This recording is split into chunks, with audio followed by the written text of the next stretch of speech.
Este xoves Lousame acollerá o acto central do Día do Peón, que organiza a Brinquedia, a rede galega do xogo tradicional, en colaboración co Concello e o Colexio Cernadas de Castro. Recolle así o testemunho doutras localidades galegas que xa celebraron este día, como é o caso de Brión, Santiago ou Ferrol, en anos anteriores. A actividade desenvolverase no campo da festa de San Roquiño e reunirá a máis de 250 escolares. Entre as actividades programadas haberá un obradoiro de construción de peóns, cancións sobre xogos tradicionais e a lectura dun manifesto do Día do Peón, así como tamén un magosto. As actividades que se fan no Día do Peón, no acto central, principalmente é a lectura dun manifesto que invita os nenos a facer ese lanzamento colectivo e depois adobámoslo un pouquiño con actividades que o Concello ou os colexios de turno poden facer, non?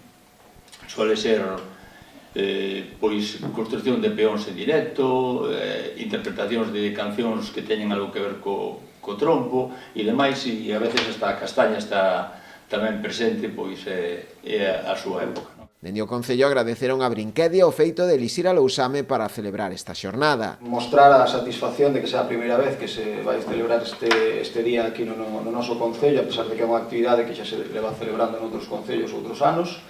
Para nós é unha honra poder facela neste Concello e tamén é unha maneira desde o Concello de apostar pola cultura, apostar polos xogos tradicionais e poñer en valor certas costumes que consideramos que deben perseverar aínda que sea co paso do tempo. Na organización de actividades tamén colabora o Colexio Cernadas de Castro.